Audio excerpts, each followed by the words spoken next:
how many actual reflectors are here? I see a show of hands for reflectors. 1, 2, 3. 3? What the hell are the rest of you doing here? You're sick people. You have no other way to spend your money? You think this is going to help you understand reflectors?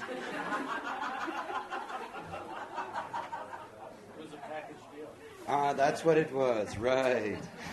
Okay, I wondered why there were so many people there. I'm only going to talk to the reflectors. The rest of you can sort of listen in, sort of.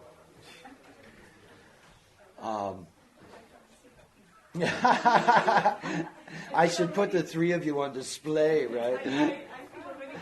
Yeah.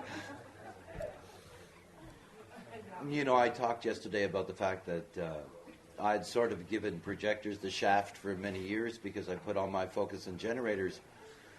I did nothing for reflectors, really, other than the few opportunities I had to really, just be able to impart the wisdom of a cycle. You know, the cycle of the moon. You see, when I say that projectors are alien to me, they're alien, but I sort of get it, you know?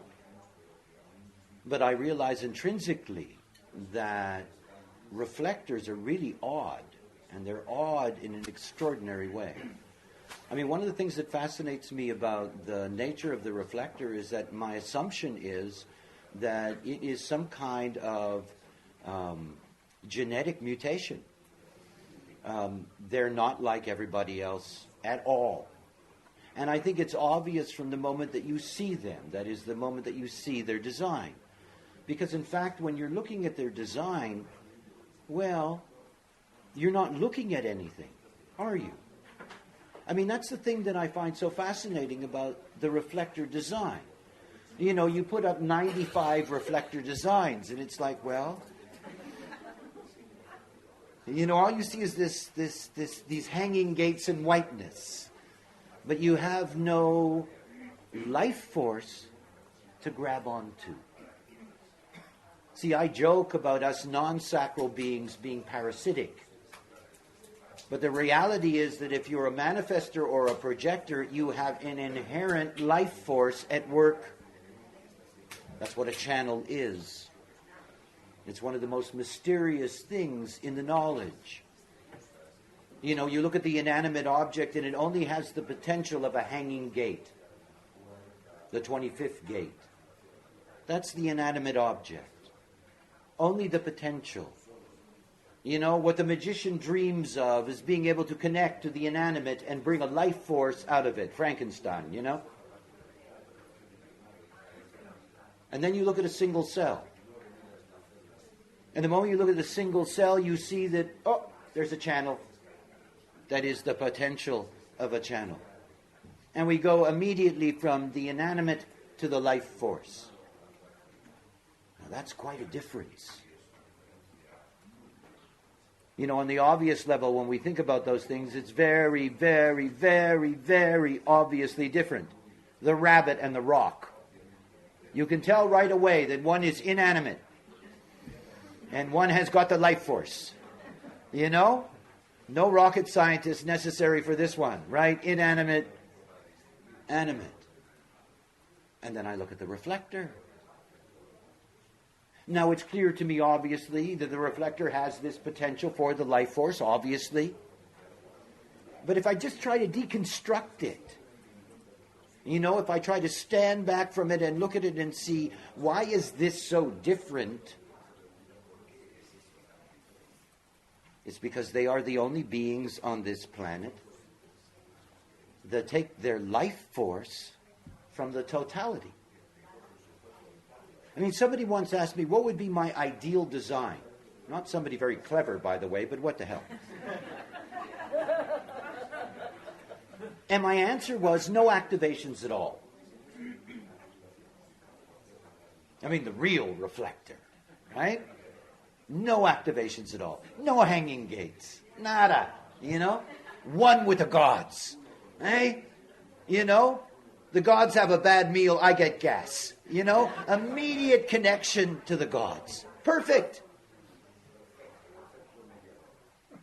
And when I think about the reflector that way, I begin to understand them. See, I try to teach mystically the way in which all of this is being organized into a single life. So much about what we do on this plane is so banal and locked in through the not-self homogenization. And that when you're looking at solar types, manifestor, generator, projector, we are dominated by the sun-earth in a way that is very, very difficult for us to challenge. It is our prime imprinting. And it actually unites all of us. See, one of the great jokes of a reflector is to talk about their purpose. I mean, it is. It is a great joke. Because in fact, the sun-earth is secondary to them. And will always be secondary. They're different. I mean, they're really different. You see, they are not driven by the life force. It is not the sun that fills them with life. It is the moon that drives them. They're different. You see, you cannot compare them. We talk about conditioning. It is one of the main themes of this knowledge. To understand when you're being conditioned by the other. To understand your openness. To understand what it brings in your life. But in fact, that only makes sense if you're talking about solar types. I mean, after all, what does conditioning mean to a reflector when there is no counterpoint? You see, if you're a projector and you only have two centers defined, and it looks like you're really, really, really, really, really open, doesn't it? But you're not. You have this very fixed imprint. And that very fixed imprint gives you a counterpoint to the conditioning. It's what gives the conditioning its power as a reference to who you are, the challenge. The challenge in all of us solar beings to come to grips with who we are and to deny the power of conditioning to run our lives. But if you're a reflector, you're born to be conditioned. You're not born with a fixed imprint. You're not born with a fixed life force that gives you a fixed notion of where or what may be. Not at all. See, my connection to beings is through their auras. I can remember when I began my mystical process on the island, somebody gave me dowsing sticks. Dowsing sticks. These are copper rods that I would use to locate water and find things in the ground. And it was kind of cute. I have 3 open motors. I'm very sensitive to the environment around me. And I began to measure auras.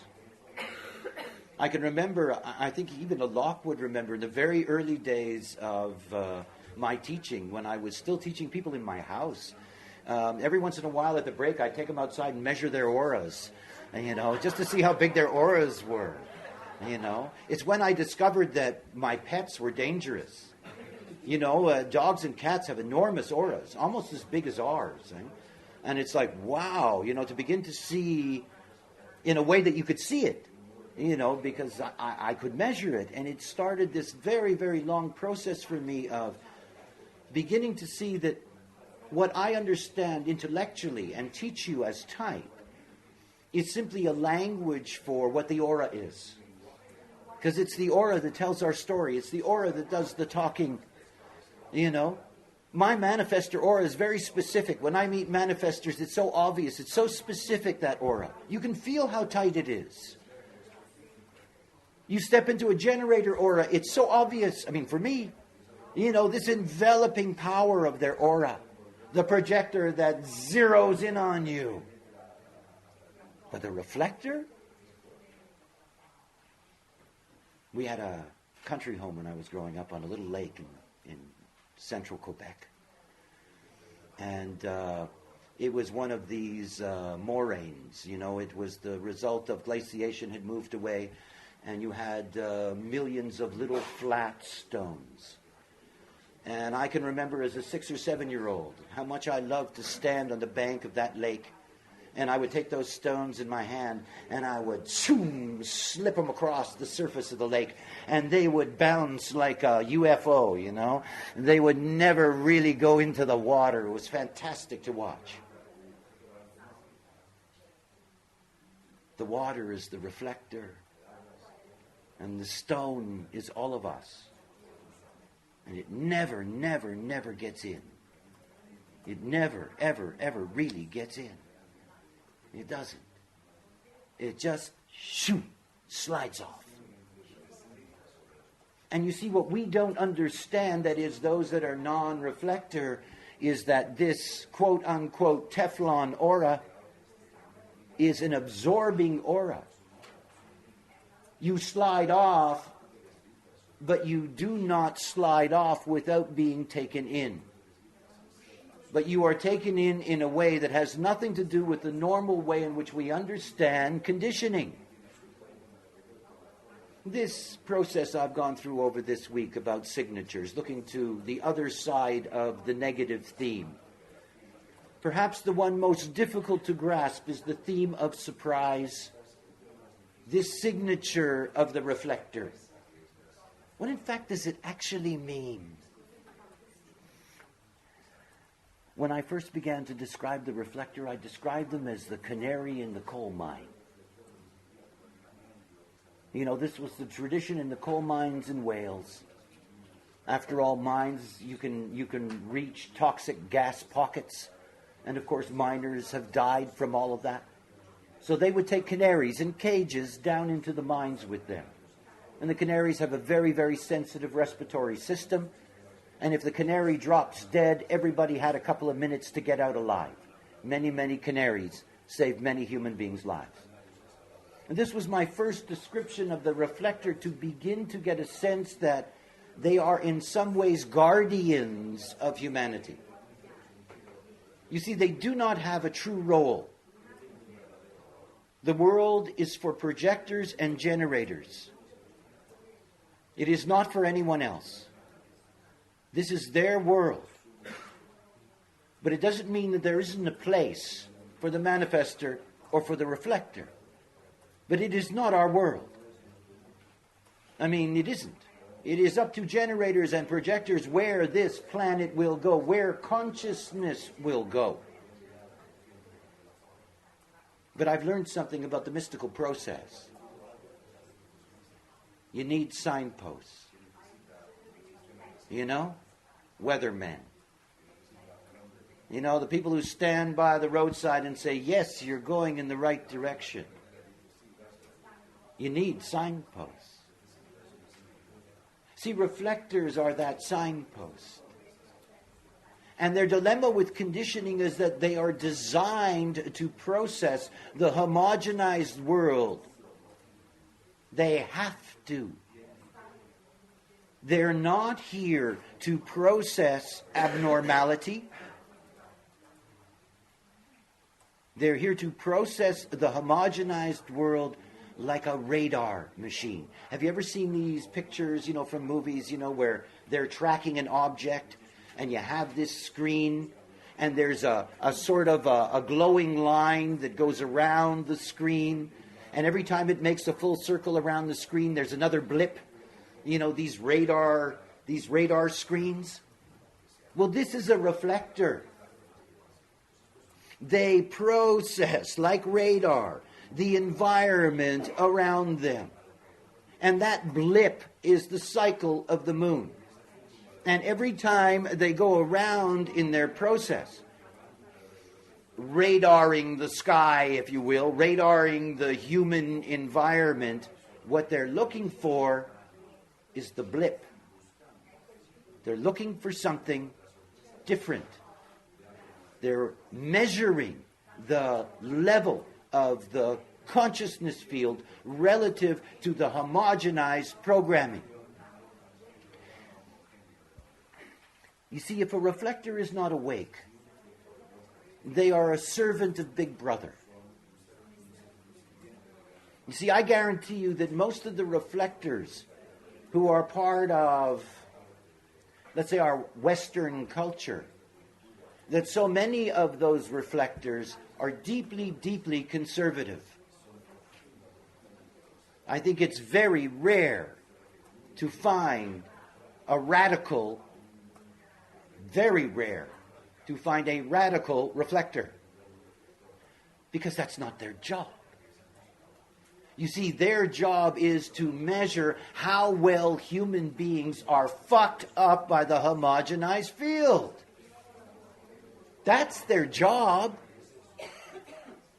This is what they can feel, because after all, I mean, it's why I asked Darmen, who's a reflector, as you all know, to do the neutrino forecast. Because the neutrino forecast is what reflectors are all about. You see, they take in the homogenized program in a way nobody else does. And they don't take it in to be homogenized themselves. They take it in to be able to recognize the resonance with the world around them. And if the resonance isn't there, they look and they see the problem. They're not fitting in to the homogenized environment. See, they have an incredible ability to spy those who are ready to break out. See, they can really save a life like the canary in the mine. Eh? But oh boy, are they deeply, deeply messed up when they're kids. There is this magical capacity in them, but you can see how easily, under the conditioning of the world that we live in, how they are not those that are looking for that break in the homogenized field as something to reward and something to raise up, like me looking at the crowd and saying, whose head do I cut off? That they can save everybody a lot of time and trouble by looking at the crowd and going, that one. But you see, if they're not correct, if they have not been educated, if they do not know that they are a lunar being, if they do not live that out, when they point their finger at that one is going to be taken away. That one is going to be punished. That one is going to be fired. That one is going to be killed.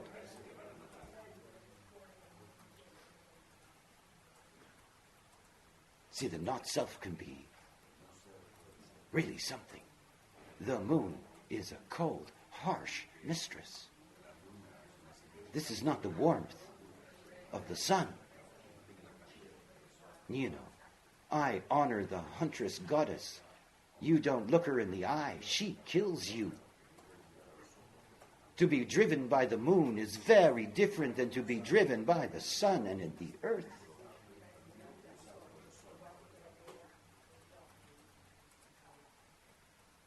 See, this is a very different creature. And they are not in any way committed to humanity. Understand that. They have a different allegiance entirely. You see, the program is more than just the Maya and the illusion that we live in. It's a vast thing. And there are different employees, quote unquote, of that program.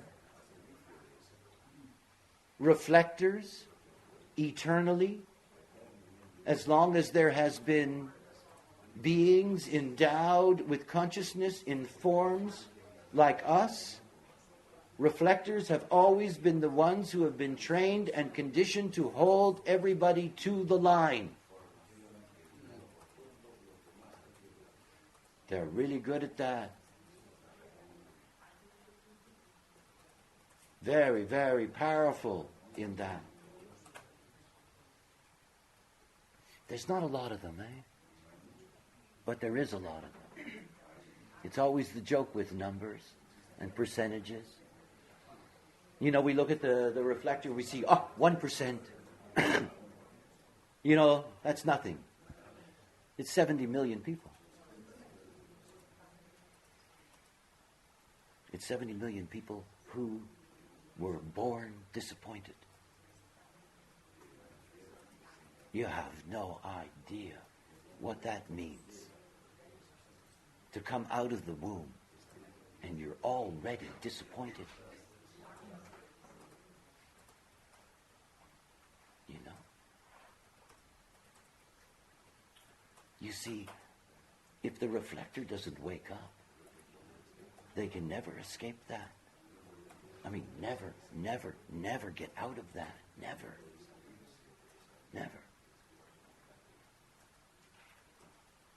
See, they want desperately, deep within them, to be able to fulfill their purpose. And their purpose is to be a signpost. You know that wonderful Michelangelo Sistine Chapel finger of God? You know? This is the reflector. They are an aspect of the finger of God. That's what they're here for.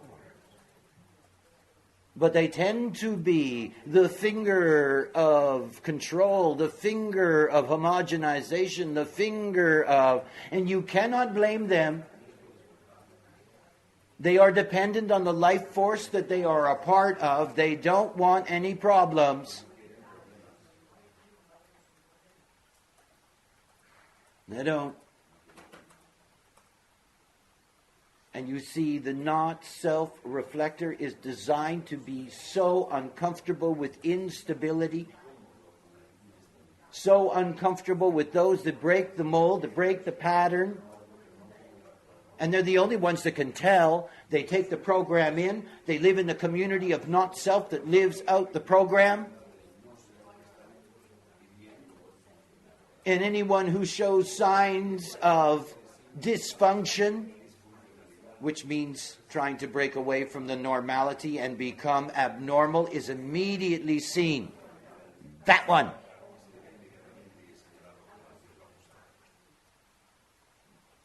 See, I'm somebody who really knows the dark side.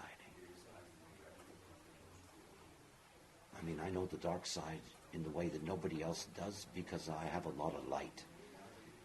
So I get to see very dark things. The darkest thing I know as a construct in human design is the reflector. It's the darkest force we have, is not self. And yet at the same time, the program cannot afford to give them up. This is the tragedy. See, the program needs the not-self reflector. Who do you think keeps the boys in line that they go on Friday to the mosque? You know?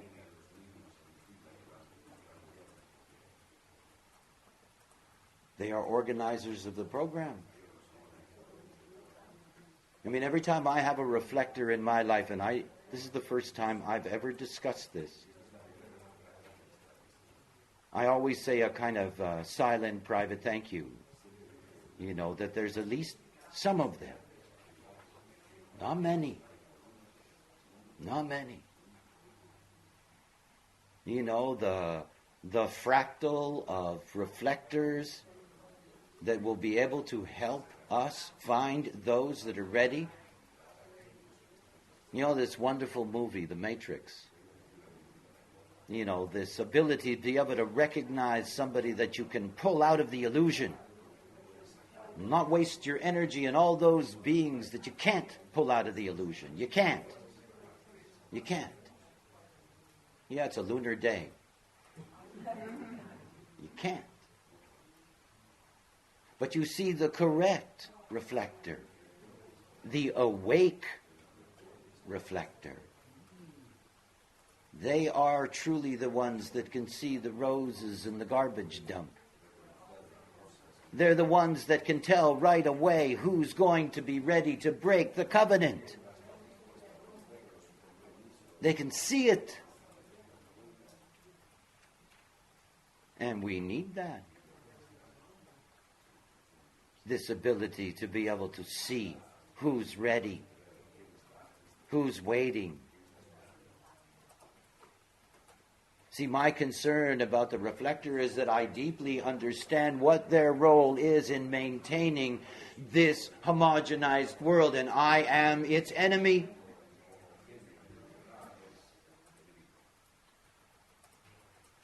You know,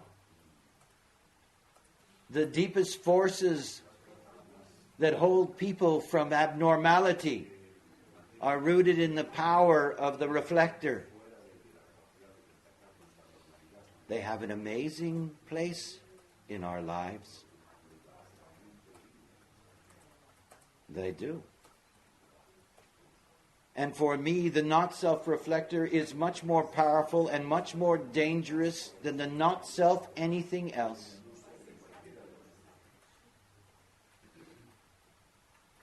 Because they hold those that could be saved.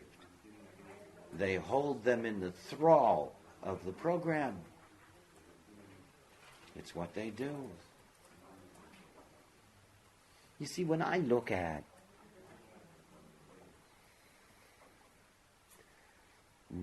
mythology, my own kind of mythology, looking at the roles of type, looking at what's there, I see so clearly the challenges on either side. You know? They seem, they tell you so much about what's necessary. It's like the generator having to know itself. What that really means, to know yourself. I mean, how profound a process that is. And how absolutely essential it is in order for the generator to be able to function correctly. When I look at the reflector, and I see that everything about them is simply about being able to be surprised. And be surprised ultimately in the most positive sense. How do they get there? I mean, I've tried. I'm grateful for the reflectors I have in my life, but you know, there are many, many more reflectors that I have given readings to that have not hung around in human design, at least not as far as I know. I don't think there's any greater challenge than to awaken a reflector. First of all, let's think about something. The moon. You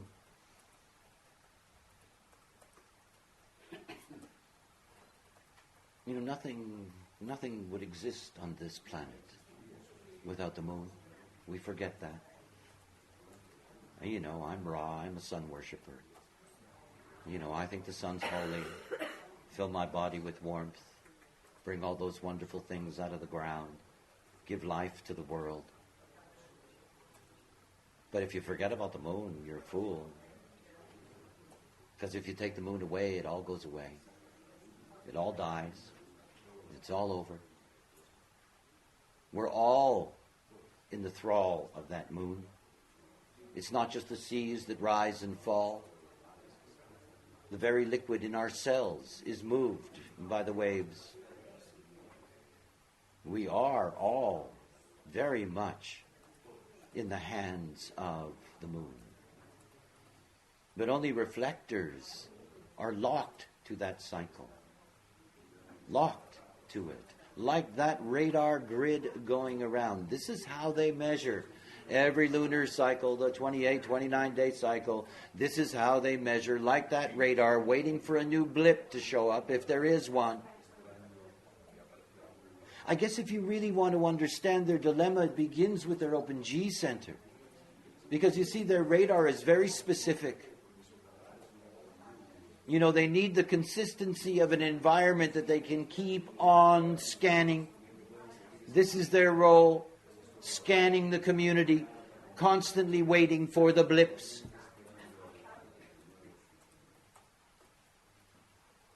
Their open G is really their core. It is. It is the community that is so important to them because this is where they have their responsibility to the program.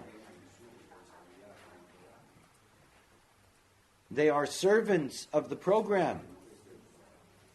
And I don't mean that in any negative sense. Please understand, the program is only bad if you're trying to be abnormal and wake up.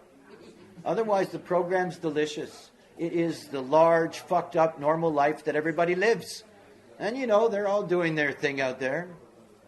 It's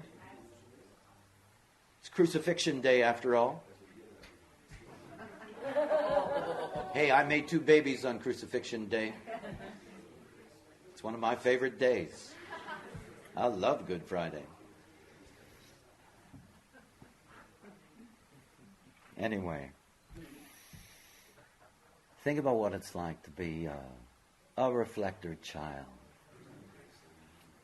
Think about the 70 million reflector children and how many of them are born in places that you wouldn't want to be born in environments that you would never want to live in. Think about the influences that are there around them. And you see, when a parent has a reflector child, they really don't know what the hell to do. They don't get it. It's very, very difficult to get it. What is this thing? I mean, you have a generator child and you can feel it. You feel it so much it drives you crazy, right? You got a manifestor child and you're buying leashes and chains. You know it. You have a projector child and you wonder if they'll ever be alive, but you know it. And then you have a reflector child and you think, were the babies switched at the hospital or something? Where did this one come from? And what does it do? Oh, because you never get to them. Imagine being a generator mother and you've got a reflector child. And there's your aura, a stone skimming off that lake. Endlessly skimming off that lake. And you see, the reflector doesn't care about you. The reflector baby is the only baby that thinks that a mother is simply an aspect of all mothers. Imagine. Reflectors have truly I don't know awake reflectors. The awakened reflector literally has no personal connection. It can't be personal. The other is just an aspect of an archetype of a thing. This is not my mother. This is an aspect of the mother. And I didn't get a great aspect, It's not personal. And then they meet their father. Frightening for a reflector, This aspect of it. This is the male thing. Nothing's personal. And so you have the parent that goo goo gaga, you're my baby. And the baby will play certain conditioned roles. This is a baby after all. It needs to be nourished, whatever. But you don't feel that, gee, you're my mama? No, that's not there. It isn't. Not only that, they never stop measuring on their radar screen.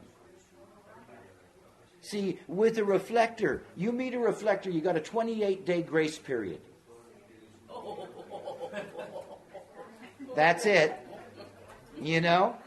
Because when they get into the second cycle, hey, I mean, my idea of being able to demonstrate what a reflector is to take a reflector and film them 24 hours a day for one cycle of the moon, and then compress it at high speed. This kind of film where you see a city street at, zzz, and you see the compression of the cycle for the reflector.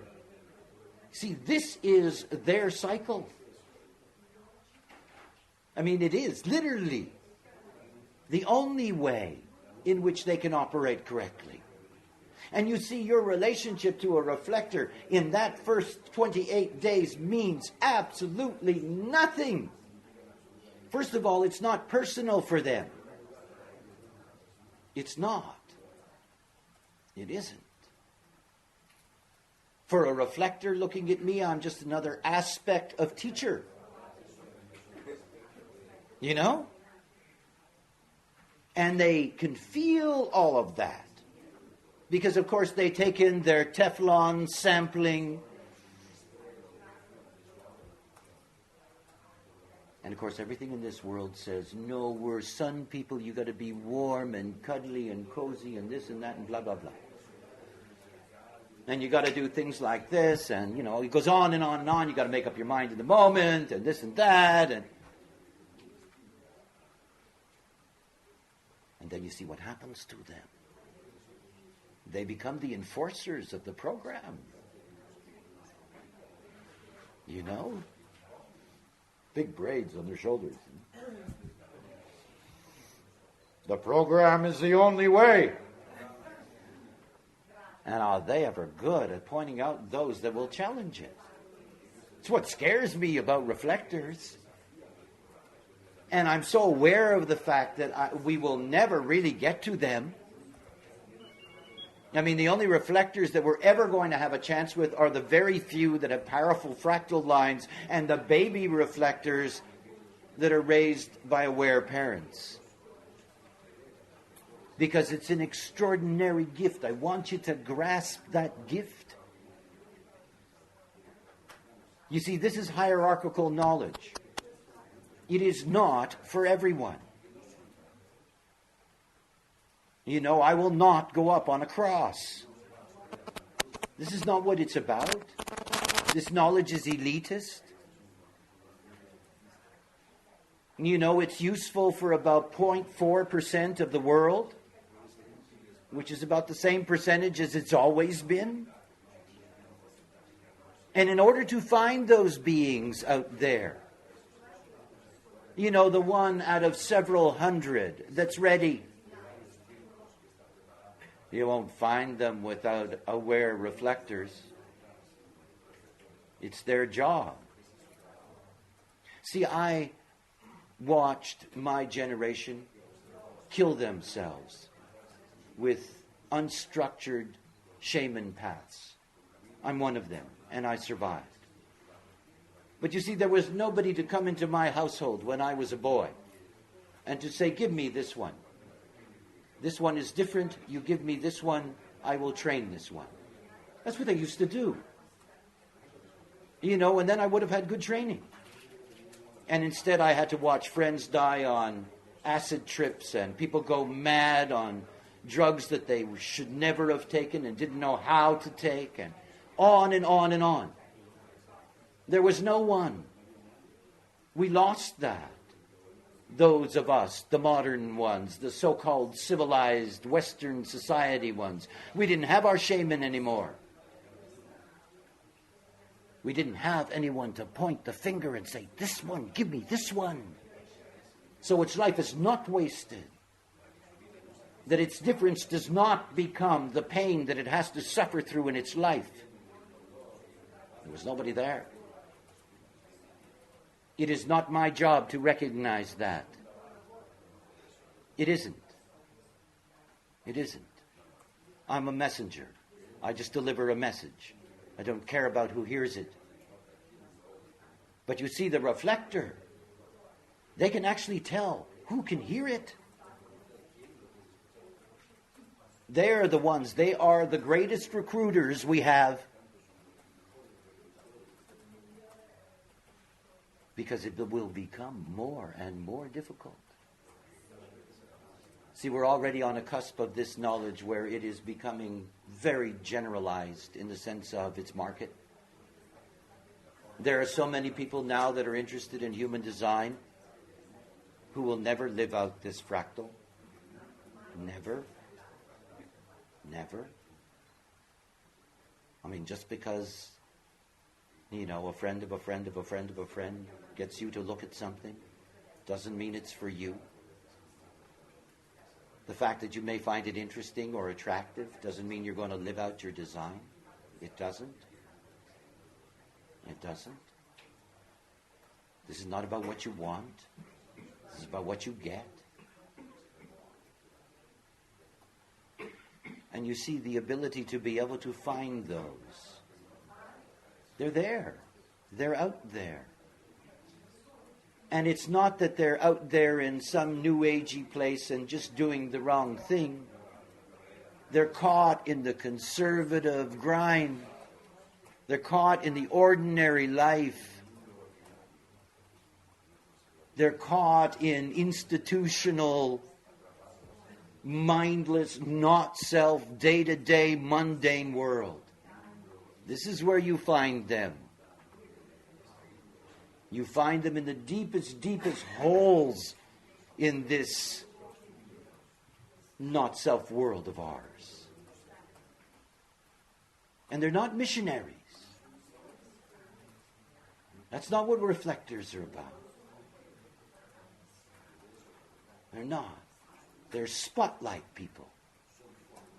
You ever notice that? I mean, I live in this paradise. When you watch the sunrise, I wake up facing east, and I'm an Aryan, so I'm an early riser. I watch the sunrise every day. And when the sun breaks over the hills, there is this huge spreading of light. It is absolutely incredible. But I've also sat on a rock in the middle of the Mediterranean, in the middle of the night, and watch the moon rise and have it put its spotlight right on my body. You see, the reflector, they're spotlight people. They're able to highlight that blip in a homogenized field that nobody else could see. I mean, think about radar for a moment, because it's a fantastic metaphor. I mean, it literally was the thing that resolved, in a sense, who was going to win the Second World War. It was radar. You were able to see things that nobody else could see. Not only could you see them, you could see where they were going. You could see where they were coming from. And nobody else could see them. You see, the reflector that can look out at the homogenized field of cows and sheep can see the wolf. And they can ignore the rest.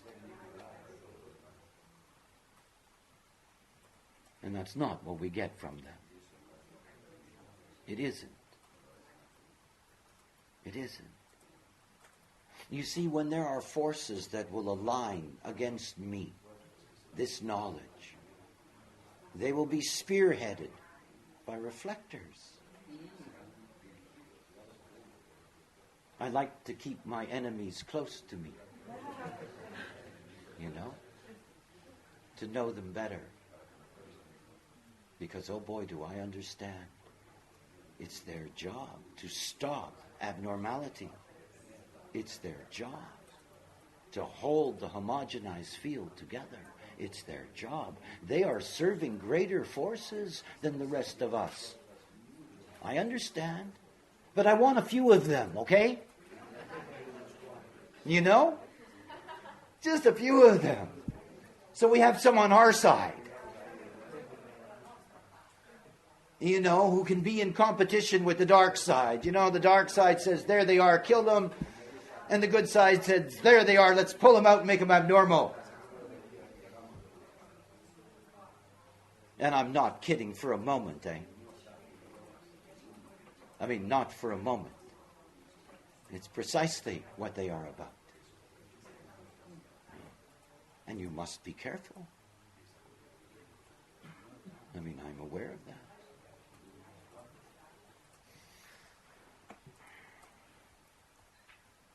It's a nice thing about being a manifester is you can inform when you want to.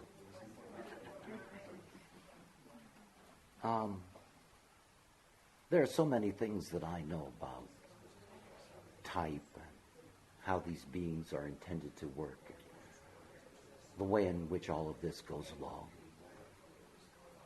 I hoped for years that if I soft-pedaled what reflectors were and just concentrated on their lunar cycle, that I would manage to corral some of them, and somewhere down the line, I could sort of let them know, which is what I'm doing today. Because I have discovered that I didn't do a very good job. I didn't get a lot of them. They're very difficult to gain access to. You see, they're beyond non-energy type. You know, they are linked to something that transcends that. You see, when I say that they are servants of the program, they are servants of the greater life. You know, us down here, us solar types, you know, we're sort of, you know, they're watching over us the way a kindergarten teacher watches over the kiddies, you know, making sure that we all stay in line. I mean, that's who they are. And because of the way in which they are raised, the way they're conditioned, it's so difficult to get to them. And then you have the dilemma. The same dilemma I faced with projectors, which was why I was so concerned about them, is that you don't get this energy type, instant gratification, blah, blah, blah. I knew how long it was going to take projectors. But you know, when you say to somebody 7 years and they're looking ahead, geez, it's not like, wow, this is exciting, I'm just going to jump on board right now, you know? I mean, it isn't. You know, and then if I tell the reflector, look, you're the enemy and I'm trying to, what do they do that when they pull the enemy over to your side? You know? I don't know what the term is, I can't find it there. No. There's a... You turn them, right, exactly. I'm trying to turn these reflectors into being tools of abnormal awakening.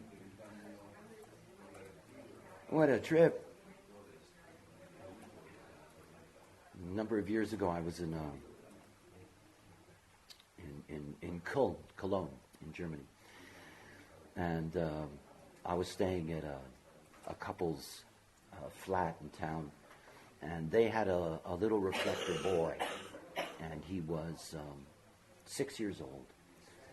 And he was in some kind of a daycare program. And she was asking me, obviously, questions about how to raise a reflector. And I was telling her about, you know, the decision-making process for the child, not to push the child and give the child as much time as possible, a month, this kind of thing, you know, to try to get her to work the cycle with the child. And then she starts telling me a story. The kids were, the parents had been invited to one of these, you know, events that the teachers organize, that the kids do things and whatever. And one of the things the kids were doing is that they were doing this game, you know, where the music plays, musical chairs, where you go around, the music stops, and you pull the chair out and stuff like that. And all the kids were being lined up around chairs, and her son was sitting off in the corner. And, of course, the teacher's also under pressure because she's got all these parents there and wants everybody involved and, you know, blah, blah, blah. So she goes over to the little boy and she says to the little boy, she said, where would you like to sit? He said, in the middle. So while all the other kids played musical chairs, he sat in the middle of the circle and watched. And, you know, it was such a classic reflector image, eh? I mean, just classic. You know, this is who they are. You know, they don't need, it's not their personal place that ever matters. They are the most impersonal of all creatures. And of course, it makes it very difficult because of the demands of this life to be personal, to be a lover, to be a parent, to be a child, to be all of these things. And they are so impersonal and it's misunderstood. I mean, after all, they're like me, they're all unemotional. We can be cool, icy, hard-ass people. I know, I live it.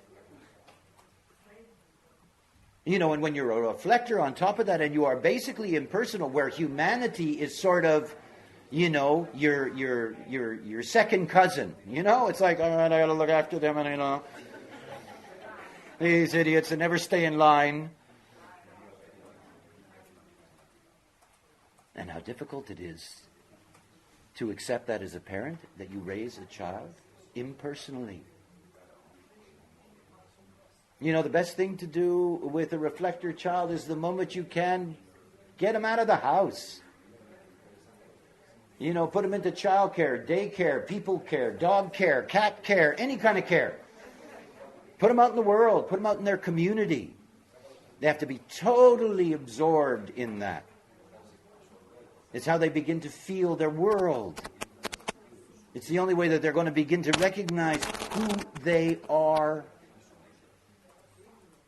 And you see, they can only be comfortable with who they are when their environment is stable. When everybody plays by the rules, whatever the rules of that community, that culture, whatever the case may be. And they are so deeply upset when the rules are broken. You know? And it's not personal. Yes, you can execute them. It's not personal. Not at all. It's just, well, they're a problem. And we don't need problems, do we? I mean, we don't need people thinking that they know, do we? We certainly don't need people thinking they are their own authority now, do we?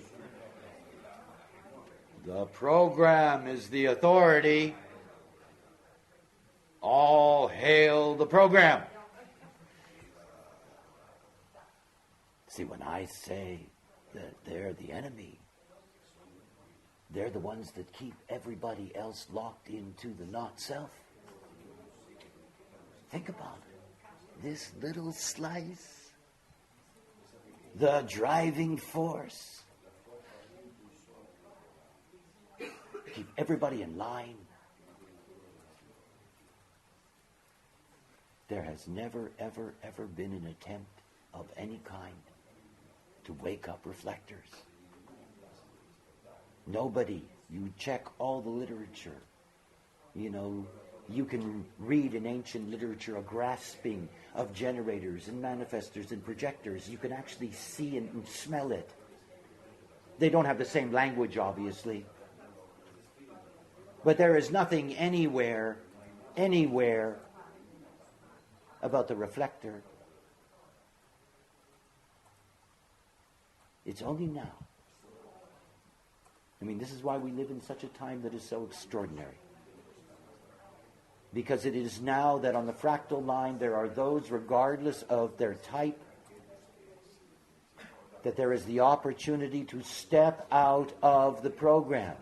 You see, when I break my covenant with the program, it's not a big deal. Not to the program. You know, the program says, hey, he wasn't good in here anyway, let him do his thing, you know. He's not going to take everybody away. We're not going to lose the main drift of things. It's okay. But the fact that he's recruiting reflectors, this is a problem. You know? This we don't like at all. We don't have that many to give away. We need them. The 7 billion that need to be controlled on the reins of reflectors. It's really something to grasp. And you see, I love it. Because every time it's possible that a reflector is so lucky that they can enter into a process of being correct, this is the most classic breaking of the covenant that one can imagine. You see, it doesn't matter to me that the program this time, this incarnation, after all, I know that you are crystals of consciousness and not bodies. that the bodies are the medium for the trip, and it is the medium of the trip that defines your type. I mean, I understand. But you see, the personality, it has a right to awaken. It doesn't matter what your body is. It has a right to awaken. That though there are few reflectors that will ever awaken, it is their right to awaken. It is. But for them, like it is to enter into a reflector process, to accept the fact that decision-making can be such an arduous process, to accept all the things that come with being a reflector. This is no easy task. And it's not like the projector that can actually have a trajectory of knowledge and accomplishment. I mean, for the reflector, knowledge is simply a matter of grasping the lunar cycle, being able to understand one's own radar system, to understand the program, because that's their business. But most of it is not that. You see, it's beginning to get to their uniqueness. And their uniqueness is there. It doesn't matter that they're open. You can see it in the colors, in the tone, in the bass. You can see it in the deep complexity of the way in which they are configured, that the uniqueness is there. And it has to emerge. See, the teaching that I gave to reflectors when I began, like any teaching I gave when I began, carried with it the one essential truth that makes a difference. When the reflector is committed to not making decisions other than on their lunar cycle, then they gain that one opportunity to be able to live out their unique authority, regardless of the overriding role that the program has imposed on them. And you see, when they break the covenant with the program, this is something very special.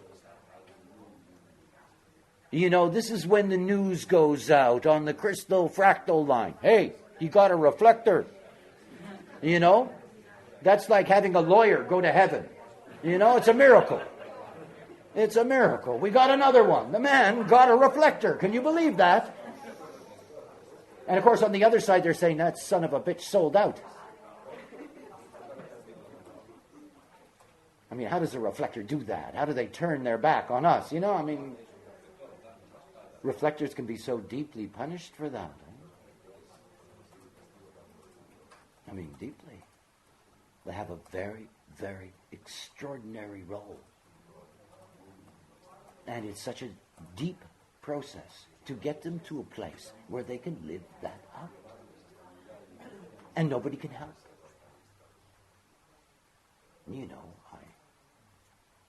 I would love to be able to say, here's the way to do it. Give you a list. You know, we all have to go through our own process.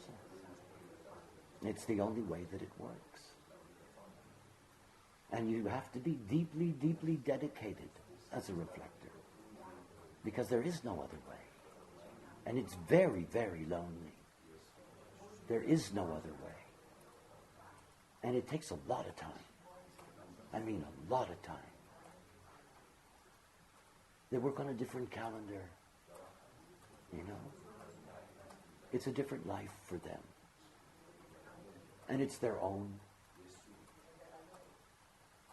And the moment that they are really clean, that is clean in the sense that they truly are aligning their geometry through their authority, that's when they begin to be of service. They're here to be of service. This is the role. And the service is their gift. That they can recognize those that are ready to break the covenant. This is the great surprise, you know. to awaken in someone who doesn't even know that they're there and they're ready to have somebody who sees it, who takes them out of the madness of the world and opens up the possibility of what life can be for them. That's the reflector's gift. Now that I've released this delightful bombshell, and all of you are going to look deeply suspiciously at any of the reflectors that you know in your life, it was very cute for me to just walk outside at the break and everybody was giving me their reflector boss stories, you know? The controlling reflectors in their lives, you know, all of that stuff. Just like that, you know. Their reputation was changed overnight.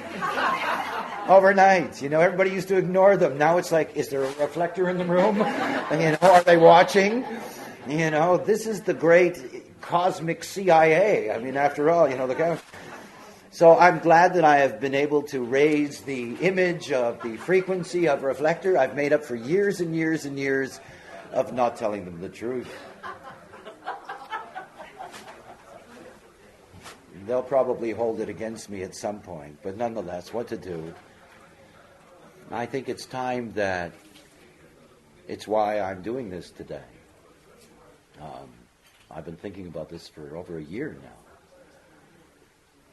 You know, to actually change the approach that I've had. I changed my approach to projectors a number of years ago because I realized that it was unproductive. And my approach to reflectors has been unproductive. It has not been successful. Not telling them what they really are. And, you know, I thought that I could sort of sneak them in. And didn't work. So the program made some points on that one, so we tried this way. I think it's very important to understand who they are. I think there may be a chance that it's more likely that you can turn a reflector to itself by confronting it with what has happened to it and what it's actually doing. I think for reflectors, not self-reflectors, need to understand what kind of role they're playing in the lives of the people around them. To understand that there is a deep negative connected to that. Because you see, when you're talking about the reflector, you cannot talk about the not-self. In the same way that you cannot talk about conditioning in the reflector, in the same way you talk about conditioning in anybody else. I mean, it's not a personal not-self that they have. It's a community not-self that they have. You know, they integrate all of these aspects impersonally.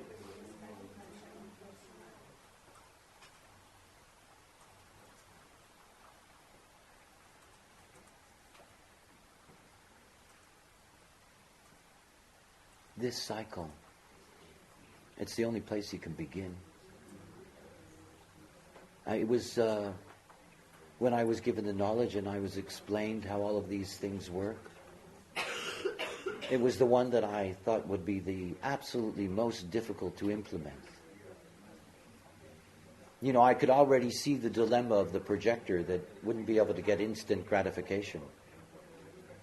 But when I looked at the reflector and I thought, I mean, what am I going to say to these people? You know, you make a decision once a month, you know. I mean, it's like telling somebody to wait that Jesus is going to show up in the morning. I mean, why do you do that with somebody? It's insane. You know, look, you just wait a month and everything will be, you know. But it's so powerful. I mean, that's the thing that's so incredible. You see, they are a programmed life. They're a programmed life. Like my little story about having no activations and being totally one with the program. This is their life. Their life isn't you, their mother, their lover, their friend, their brother. They have all of that and more. They have the program.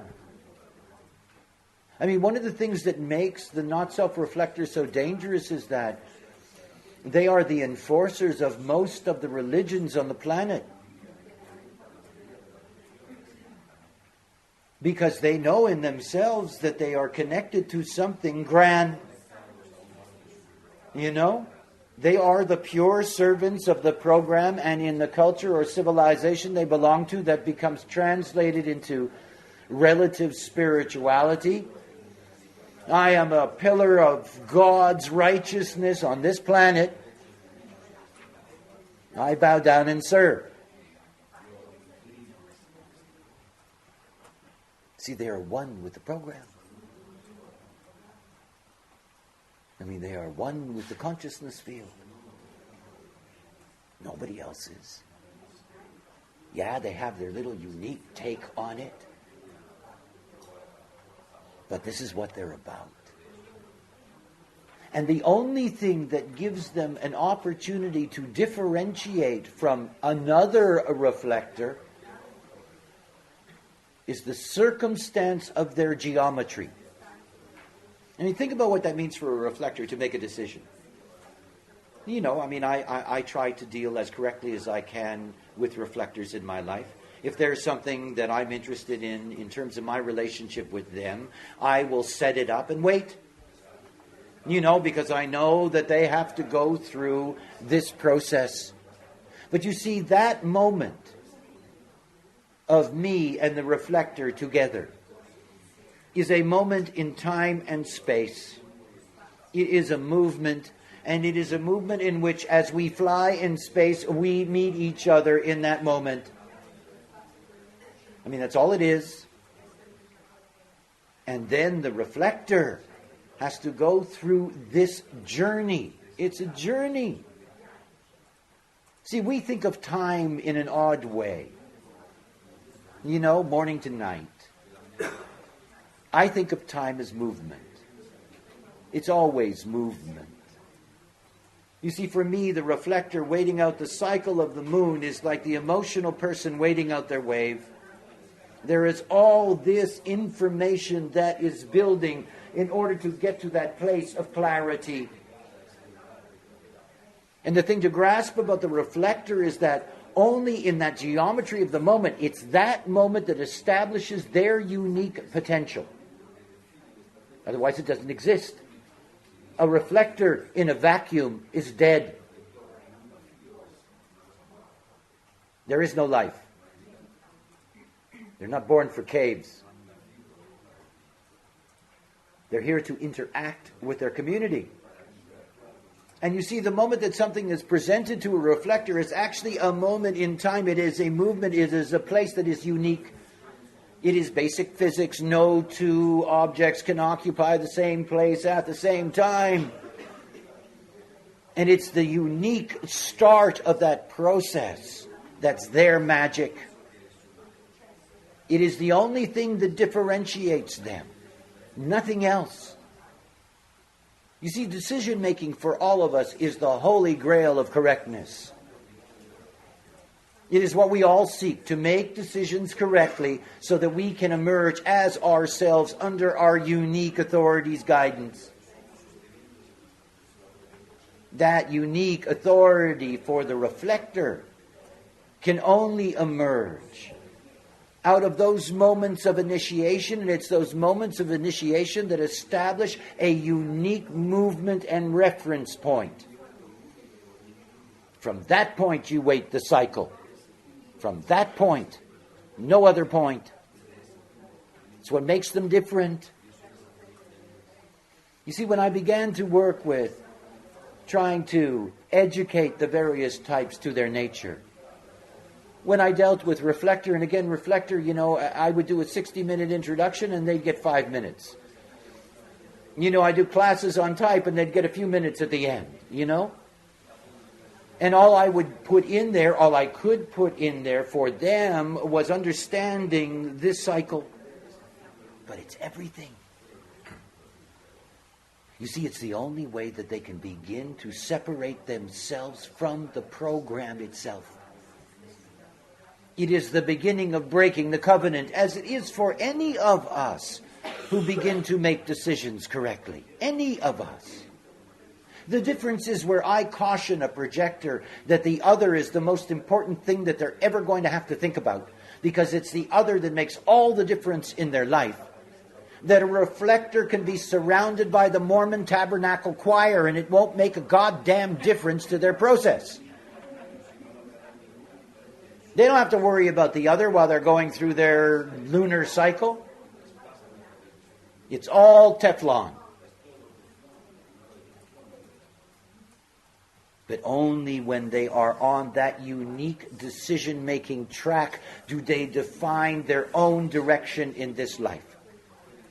And because they are the quintessential open G, this direction is everything for them. Everything. You see, the way the program has designed the reflector, if I can put it that way, it's kind of odd, is that the reflector is able to recognize anomalies as they emerge in their community. I mean, that's what they're for. See, a reflector in this environment is not functional, because everybody is trying to be abnormal. It's a kind of a reverse game here, you know? Here, it's a good time for them to be able to say, hey, there's somebody here who's trying to be normal. Let's get them out. You know, I see these normal people not living their design. Let's get them out. You know, I mean, the other side. This is not where they belong. They belong in the world of the dense not self. You see, the moment reflectors are surrounding themselves by those that are abnormal is the moment that they lose their value. They do. See, the world is filled with all kinds of human beings who have never had a chance. There was never that shaman who walked in the door and said, give me this one because he's going to be...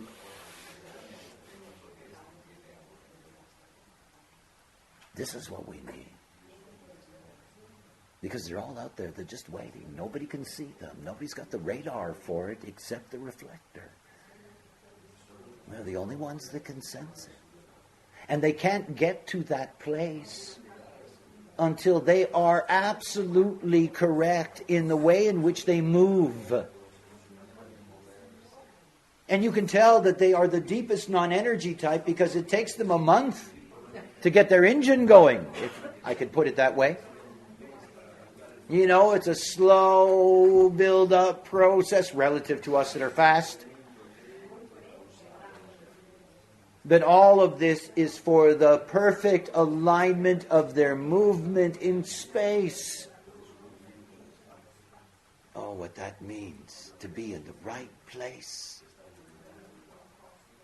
See, this is what correctness is about.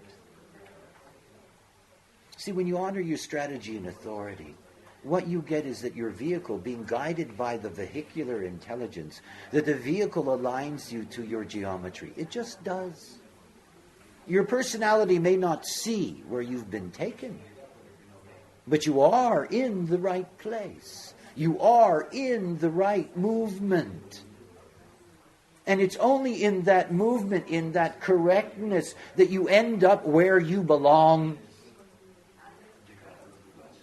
And for a reflector, because they are such a tiny slice, that they need to be distributed throughout the planet. They do. They're all over the place. Every 200 people or something like that, every 100 people is a reflector. You know. And for the reflector to be in the right place is everything. Everything. And they can only get there through that decision-making process. And then you enter into all of the social dilemmas of being a projector. When I talk about somebody who is, let's say, an emotional generator, you know, when I talk about the process of waiting and pushing people away and on and on and on, you know, all that. And how difficult it is for them to come to grips with, you know, having to reject somebody who's coming to them when they like them and this kind of stuff. But think about the pressure that is there for a reflector. You know, when you've got somebody that calls them up and says, hey, I would really like to do this with you, and what do you think? Well, call me next month. No, but the thing's next week. Yeah, well, I'm going to miss it.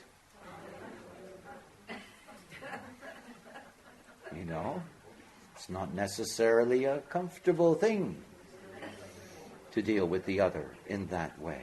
I love you. I want to be with you. Yeah, talk to me next month. Let me check it out.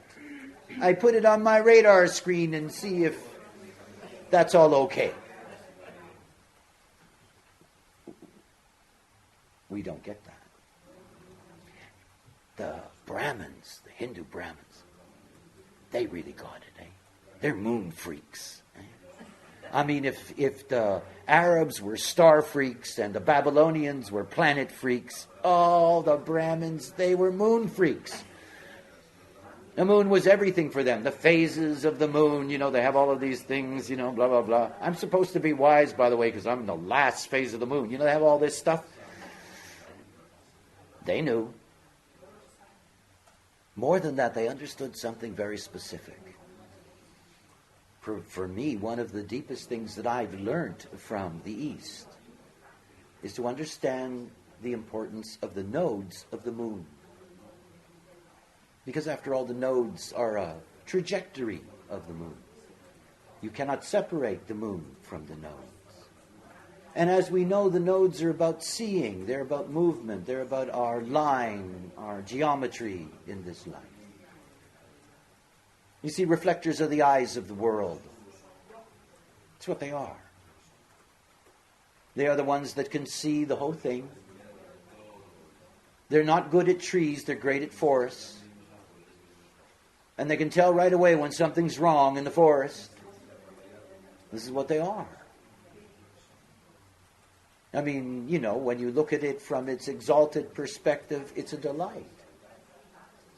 But you see, because the dilemma is so difficult, what parent says to their reflector child, clean up your room, and the child says, ask me next month. You're going to get beaten with a stick, What do you mean, wait until next month? Well, I don't know if I really want to clean up my room. Yeah, but if we wait until next month, it's going to be pretty bad in there. Well, it doesn't work that way. The horror of when you're 5 or 6 years old and your family decides to abandon you and send you to an institution. They call it kindergartens or daycares or whatever the hell it is. Oh, if you're a generator, it's one thing, right? Developing aura, okay. If you're a projector, you have a chance to focus on some different people. It could be okay. If you're a manifestor, you hate it. Because they have leashes there, too. But the reflector child, that child being taken into that place and not being asked and not given the time to assess it.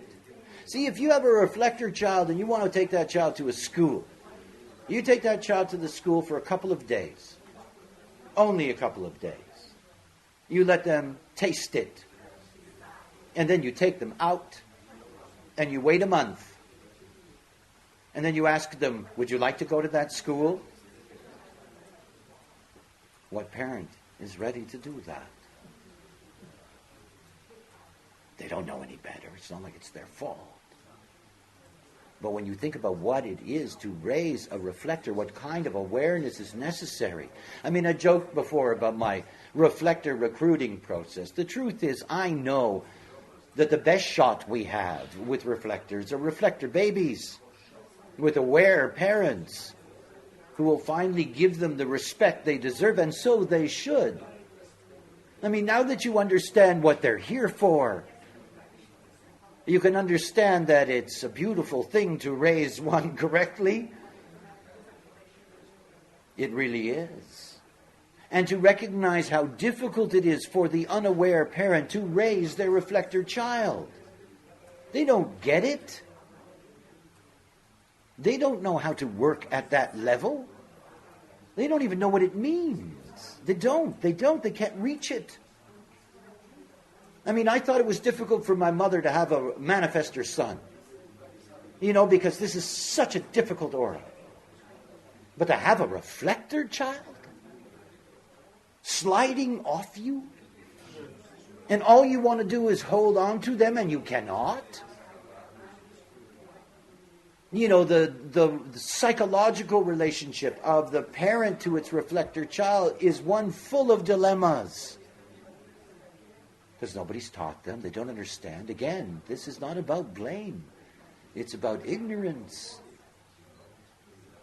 But you see, I'm beginning to understand many things about the times we are in. This end of the time of the cross of planning. Our educational system.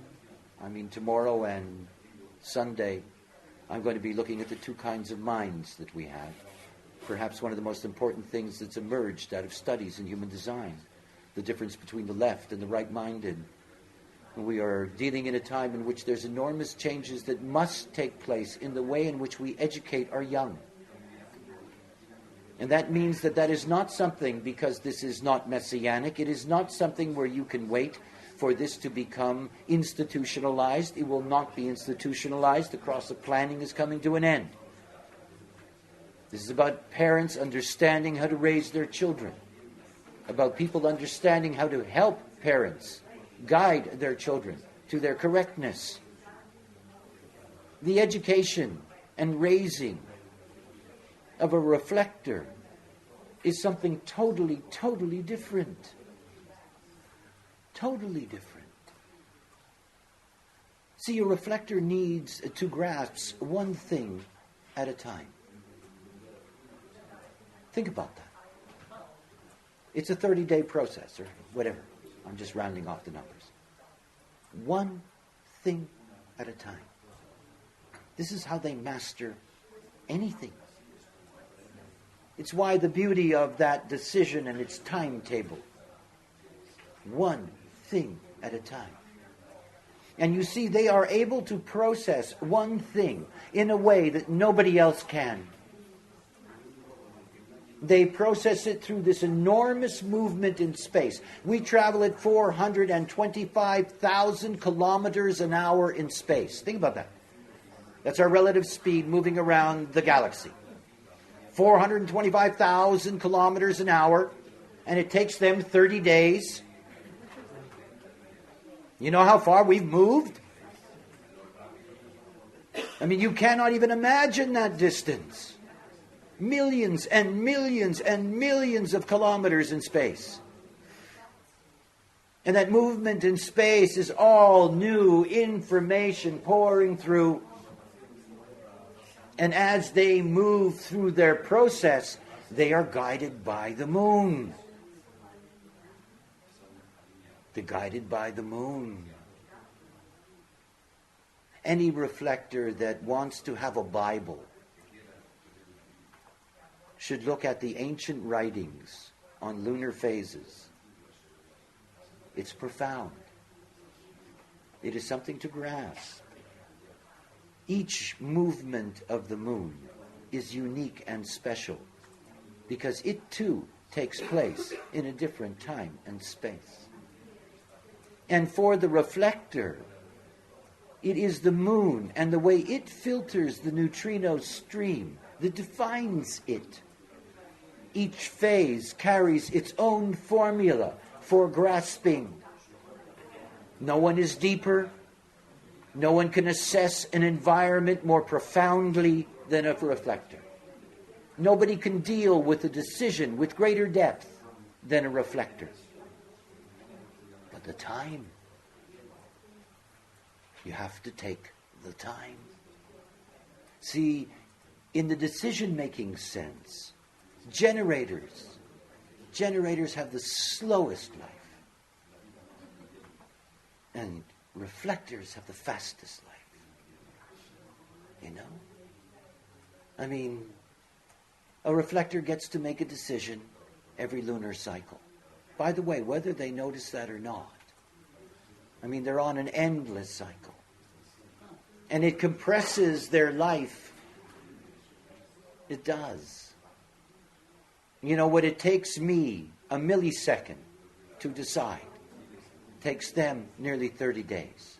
We live in a different world. See, I've always been aware of the fact that I'm a very superficial being. I am. I'm a splenic ego manifester. I'm right here on the surface. Everything about this life for me is the surface. The depth you assume I have is only my outer authority. It's just the thing that comes out of my mouth when I open it. But in fact, I have no access to it. I cannot sit alone and muse. I don't. I don't even think. I'm not a thinker. I don't ponder. Just a frequency in the moment. That's superficial. You know?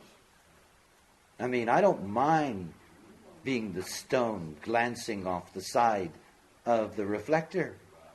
I sort of like being that stone. But the reflector, the depth of that,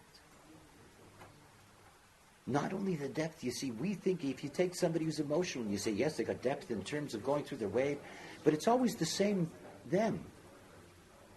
I mean, it's always the same definition. It's always the same person. It's always the same activation. Not the reflector. Not at all. It's the moon. To watch the moon as it clicks those gates. Hey, wow. It's just the moon. My most profound experience after the voice. I didn't know what to make of all this. And I had to see for myself whether I was just absolutely crazy or not. So, in a very crude way, I devised a lunar ephemeris so I could watch the moon affect my own design. And I'm open emotionally. And it was in January.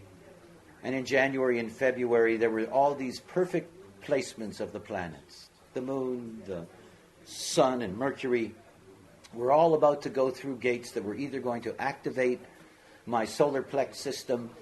I think there were 5 different possibilities for activating my solar plex. And the first one that I watched hit was the moon. I'm a 49th gate. That's the only gate I have in the solar plex. Unconscious. The moon went into the 19th gate. It's one of the most profound experiences I've ever had. I couldn't believe it. I really couldn't believe it. I could feel it. I mean, I could actually feel it. I could feel the channel opening up. I could feel my emotions. I could feel my sister, who was in 1949. And I hadn't thought about her in a decade. And suddenly I could feel her in my body. I was stunned. You know, I was a nihilist. I mean, I wasn't somebody that was some kind of new age, whatever. I couldn't believe it. I mean, I couldn't believe that this object, this cold, dead thing in the sky, was making me feel so emotional. It was absolutely extraordinary. It was the beginning of my journey of understanding that the body graph was more than a body graph. It was a portal to the gods. I mean, I learned how to meet all of them. I mean, I have a real relationship with the planets. I mean, it's real. They program me, I program them. We meet, we talk. They become part of my body. You see, a reflector is in touch with the gods. I mean, they are. I mean, this is what it is. And for them, the moon is where they bow down. Because it's everything. I mean, it's everything. Something interesting to think about mystically. Many of you know that according to the cosmology that I was given, that we are coming to the round. That the yang-yang of the four variations, yang, yang, yin, yang, yang, yin, yin, yin, that the yang, yang is to be eliminated. I was told that all of this is one living thing. I was also told that it's female. Oh, yin. Female is not really the right word for that. See, in the tradition, the moon is the eldest daughter. She is the delight of the father and the horror of the mother. The reflector serves the child. It serves the totality. It serves this great force. I mean, it is the force that I serve. That is, I serve the mother. I serve the yin. I serve form principle. But the future is not the mother's future. It's the eldest daughter's future. She is the one that is going to inherit the kingdom. It's why I so love solar eclipses, when the moon steps in front of the sun and you can see the future. Eh? Whenever there's a solar eclipse, I see the future. And reflectors, this is their holy task. It is to awaken to their service. It's this unique service. It is a service to the totality. And remember something about the nature of the totality. Homogenization is not something that will ever be destroyed. It will never be replaced. But within all of this, there is room for those who are ready, always. And without reflectors, the most difficult ones to find will never be found. They just won't. And so every time you have a chance to do a reading for someone who is a reflector, to know a parent that has a reflector child, do whatever you can to make sure that they understand. So that that child has a shot, of being able to be of service to those who are ready to awaken. It is something very, very important. And it's also something to recognize in the reflectors around you. It's time to tell them the truth. I know that now. It's time to tell them that their not self role is not truly what they are here for. And nor is that to the betterment of humanity. It is not. I don't think it's going to make it that much easier, quite frankly. But I think that for certain reflectors, to understand that will open up the possibility of being able to change their lives. I'd like to see a few more on the team.